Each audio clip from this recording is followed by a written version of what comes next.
Avant de plonger dans cette histoire incroyable, pensez à vous abonner à la chaîne et à activer la cloche. Ici, chaque récit a quelque chose à dire, et vous ne voudrez pas en manquer un seul. Willini Harper vivait dans un monde où tout lui appartenait, des maisons somptueuses aux voitures de luxe, en passant par une fortune que peu de gens pouvaient imaginer. À seulement 23 ans, elle marchait avec assurance dans les couloirs de sa gigantesque demeure new-yorkaise, consciente que son nom inspirait respect, ou crainte. Mais derrière ce masque de puissance et de beauté parfaite, se cachait une jeune femme arrogante, froide et cruelle envers quiconque n'était pas à son niveau. Depuis son enfance, elle avait appris à mépriser les inférieurs, ceux qui travaillaient pour elle, ceux qui n'avaient pas de privilèges, ceux qui osaient rêver plus grand que leurs conditions. Elle riait des maladresses, des hésitations et des faiblesses des autres. Sa maison était son royaume, et elle, sa reine incontestée. Ce jour-là, dans le salon inondé de lumière, son regard tomba sur Emily Johnson, la fille de sa nouvelle employée, buvant par inadvertance dans un verre en cristal réservé à la maîtresse de maison. Willini éclata d'un rire glacé, comme un couperet. « Tu oses toucher à mes affaires ?» Emily, surprise et effrayée, recula. Sa mère tenta de la protéger, mais Willini ne laissa aucune place à la compassion.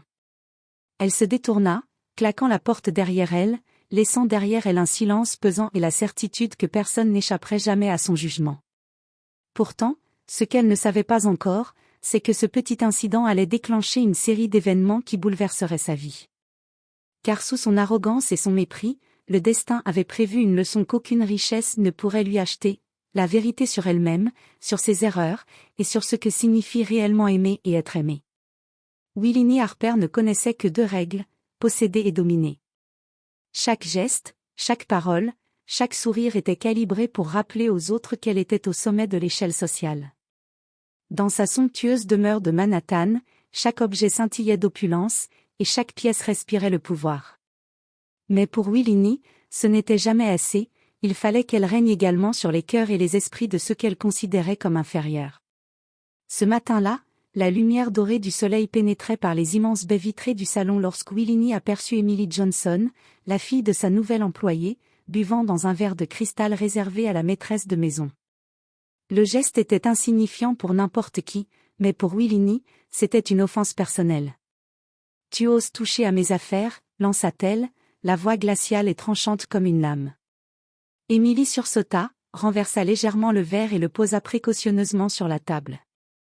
Elle baissa la tête, la peur et la honte se mêlant dans ses yeux. Sa mère, Linda, s'avança timidement. « Willini, ce n'était pas intentionnel. » Mais Willini ne l'écoutait pas. Son regard balayait la pièce avec mépris. Elle se tourna vers Emily, son sourire cruel accentuant le fossé entre elles. « Je ne supporte pas l'irrespect, surtout venant de ceux qui n'ont rien. Tu ferais mieux d'apprendre ta place. » Emily sentit les larmes lui monter aux yeux, mais elle resta silencieuse. Elle connaissait le poids de la colère de Willini. Cette dernière, satisfaite de sa démonstration de pouvoir, quitta la pièce en claquant la porte. Seule dans le salon, Emily observa les reflets dorés du cristal et sentit un pincement dans son cœur. Elle se demandait comment quelqu'un pouvait posséder tant de richesses et si peu d'humanité. À ce moment précis, rien ne laissait présager que ce choc, ce petit incident insignifiant, serait le premier pas vers une leçon qui changerait la vie de Willini à jamais. Car derrière son arrogance, derrière son mépris affiché, le destin commençait déjà à tisser une vérité que même une fortune colossale ne pourrait lui acheter, la vulnérabilité et la valeur de l'amour, du pardon et de l'humilité. Willini Harper était connue pour sa patience calculée et son sens du plan parfait. Quand quelque chose la contrariait, elle ne réagissait jamais sur le moment, elle observait, analysait et préparait sa revanche avec une précision glaciale. Et ce matin-là, son regard se posa à nouveau sur Linda Johnson, sa fidèle employée, qu'elle considérait désormais comme une cible. L'idée germa dans l'esprit de Willini, elle allait piéger Linda. Un petit mensonge, une preuve fabriquée, et la femme perdrait son emploi, tandis qu'elle, Willini, resterait invincible, triomphante. Elle subtilisa discrètement un collier précieux dans sa propre chambre, un bijou que sa mère, Mrs. Harper, lui avait offert pour son dernier anniversaire et le glissa dans le sac de Linda lorsque cette dernière venait ranger le linge de la chambre. Le plan était parfait. personne ne pourrait suspecter Willini. Pourtant, un frisson inattendu traversa son corps lorsqu'elle observa le sac fermé. Un sentiment étrange, presque inconfortable, comme si une voix intérieure la mettait en garde. Elle chassa cette pensée et continua sa journée comme si de rien n'était. Plus tard dans l'après-midi, le ton monta. Mrs. Harper, alertée par la disparition du collier, fit venir Linda dans le salon. Willini resta en retrait, feignant une neutralité parfaite. Quand le collier fut trouvé dans le sac de Linda, la tension devint palpable. Linda protesta avec sincérité, mais Mrs. Harper, croyant à la preuve tangible, fut contrainte de la renvoyer. Seule dans la chambre de Linda après le départ de l'employé, Willini s'attarda sur la pièce, curieuse de comprendre pourquoi un malaise persistait dans son esprit. Ses yeux tombèrent sur un petit objet sur une étagère, un peluche rose, légèrement usé, portant le nom « Emily ». À cet instant, un frisson parcourut son échine. Elle la prit dans ses mains et un flot de souvenirs confus et lointains afflua, des rires d'enfants, des bras aimants, une innocence perdue. Willini sentit son cœur se serrer. Elle réalisa que cette peluche n'était pas seulement un jouet, c'était un pont vers quelque chose qu'elle avait oublié, une part de son passé, de son humanité enfouie. Pour la première fois, l'orgueil et la cruauté laissèrent place à une interrogation, avait-elle vraiment agi correctement? Et si le destin commençait à lui révéler des vérités qu'elle n'était pas prête à entendre? Ce simple objet allait devenir la clé qui changerait tout, révélant peu à peu à Willini que ses actions, ses choix, et sa fierté pourraient un jour la confronter à la leçon la plus douloureuse de sa vie. Willini Harper tenait la peluche entre ses mains, le cœur battant d'une émotion qu'elle n'avait jamais connue. Les souvenirs d'enfance, flous et oubliés depuis des années, se précipitaient dans son esprit comme une marée impossible à contenir. Les rires, les câlins, la chaleur de quelqu'un qu'il aimait inconditionnellement. Tout cela avait été englouti par son arrogance et son obsession du pouvoir. Alors qu'elle observait la peluche, une révélation terrible et bouleversante la frappa. Cette petite Emily Johnson, si fragile et effacée aux yeux du monde, n'était pas seulement la fille de son employé. D'une manière inexplicable, cette peluche semblait lui rappeler quelqu'un qu'elle avait perdu, sa propre sœur, disparue lorsqu'elles étaient toutes deux enfants. Willini sentit un nœud se former dans sa poitrine. Les pièces du puzzle de son passé semblaient s'assembler dans une image qu'elle n'était pas prête à accepter. Elle se souvint des après-midi où elle et sa sœur jouaient ensemble dans le jardin familial, des promesses échangées et des secrets partagés. Elle se souvint de la douleur d'une perte qu'elle avait appris à ignorer et de la colère qu'elle avait canalisée dans la richesse et le pouvoir. Et maintenant, cette peluche lui renvoyait le visage d'Emily, un miroir de son innocence perdue. Les larmes montèrent à ses yeux. Pour la première fois, Willini comprit l'ampleur de ses erreurs. Tout ce qu'elle avait cru contrôler les autres, les situations, même ses sentiments lui échappaient maintenant. Elle sentit la culpabilité la submerger, le piège tendu à Linda, la cruauté envers Emily, tout cela semblait soudainement monstrueux et injustifiable. Mrs. Harper entra dans la chambre et observa sa fille avec un mélange de surprise et de gravité. Elle savait que quelque chose changeait en Willini.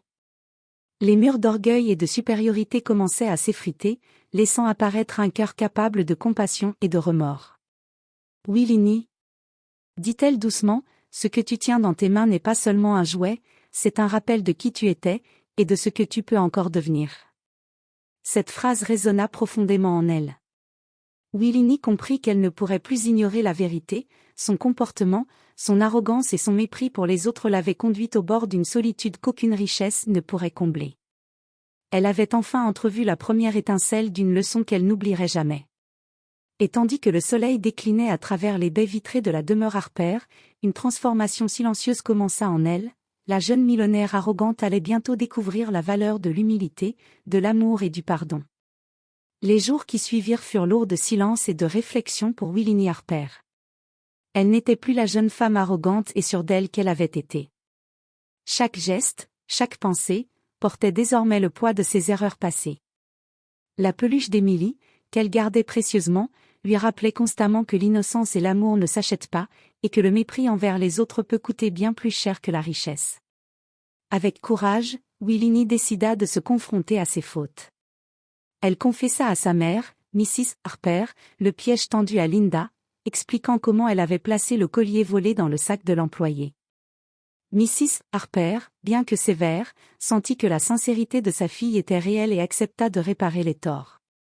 Willini partit immédiatement à la rencontre de Linda et d'Emily.